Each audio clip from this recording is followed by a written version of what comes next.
Kali ini kita akan membahas tentang uji McNamara. Uji McNamara ini merupakan uji komparatif untuk dua sampel dependent. Fungsi dari uji McNamara itu adalah membandingkan distribusi dua variabel yang berhubungan atau membandingkan satu variabel pada dua kelompok sampel yang berhubungan. Biasanya, uji McNamara ini dilakukan untuk menguji perubahan sebelum dan sesudah atau pada situasi pengukuran berulang, di mana respons setiap subjek diukur dua kali kemudian dibandingkan. Dengan demikian, uji McNamara ini dapat digunakan untuk menguji efektivitas suatu treatment, misalnya pelatihan, promosi, bisa untuk pengawasan juga, dan lain-lain.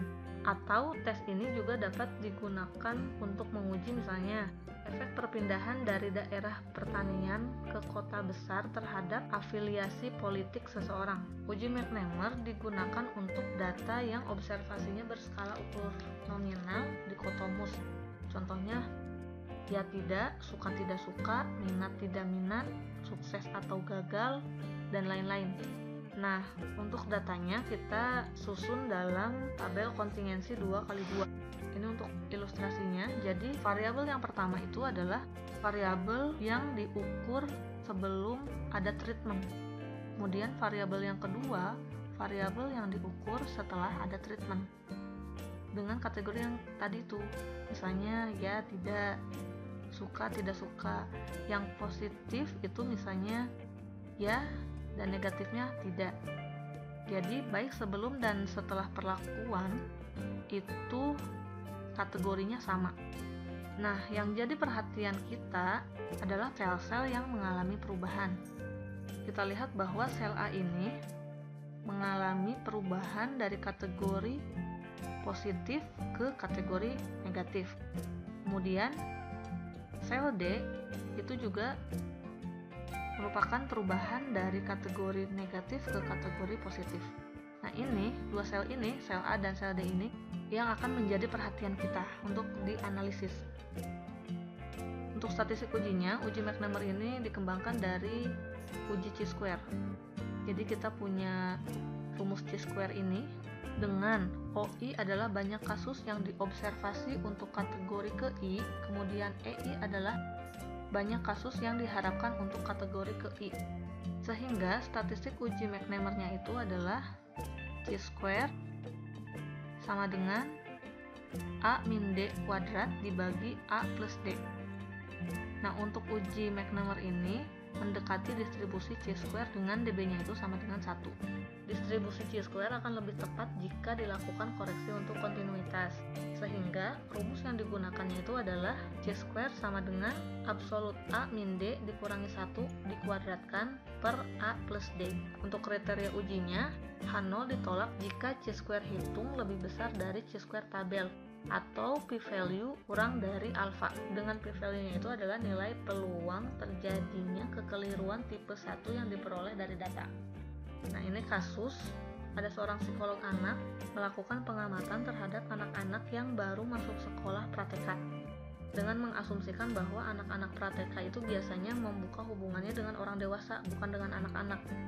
Tapi dengan bertambahnya kebiasaan dan pengalaman, anak-anak ini akan memulai hubungannya itu dengan anak-anak lainnya, bukan dengan orang dewasa.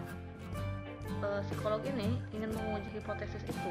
Ada sebanyak 25 orang anak-anak yang baru masuk sekolah pratek.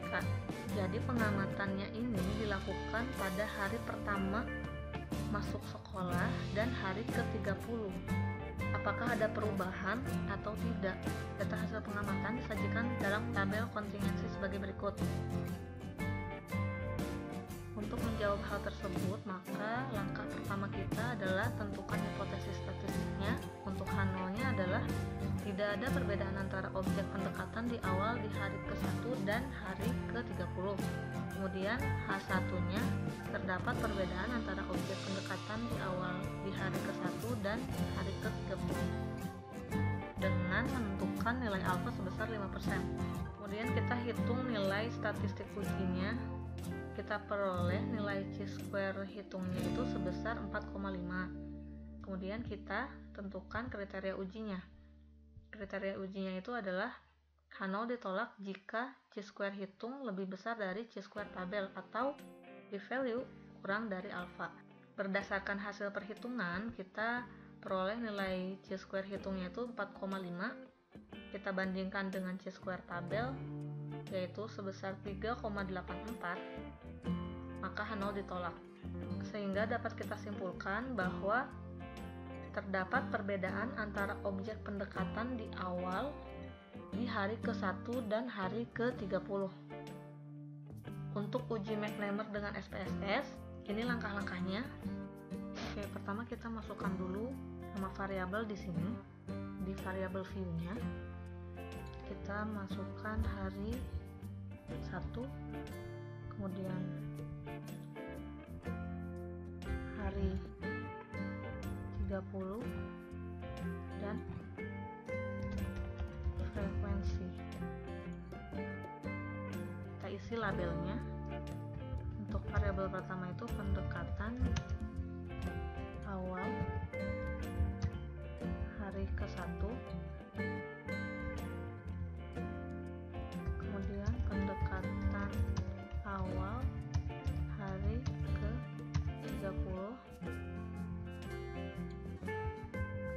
Di values-nya 1 untuk dewasa, 2 untuk anak-anak. Oke, untuk variabel yang kedua sama juga, 1 untuk dewasa, 2 untuk anak-anak. Oke, kemudian kita masuk ke data view-nya, kita input datanya hari ke-1 dewasa, hari ke-2 dewasa sebanyak 4, dewasa, anak-anak 14. Setelah selesai input, kita masuk ke data weight case, kemudian weight case by, kita ini belum diganti.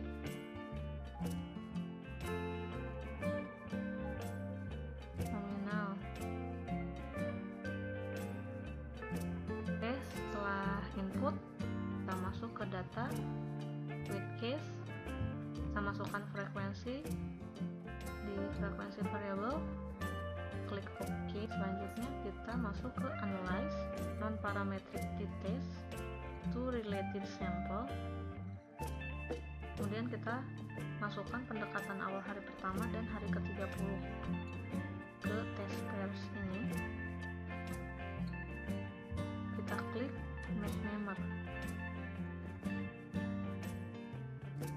Oke.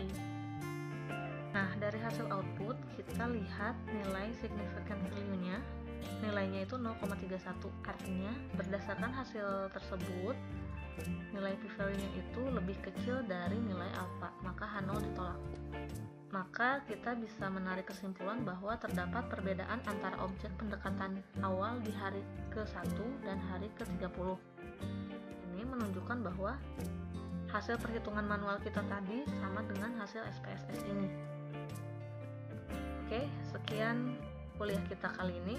Assalamualaikum warahmatullahi wabarakatuh. Jangan lupa like and subscribe ya.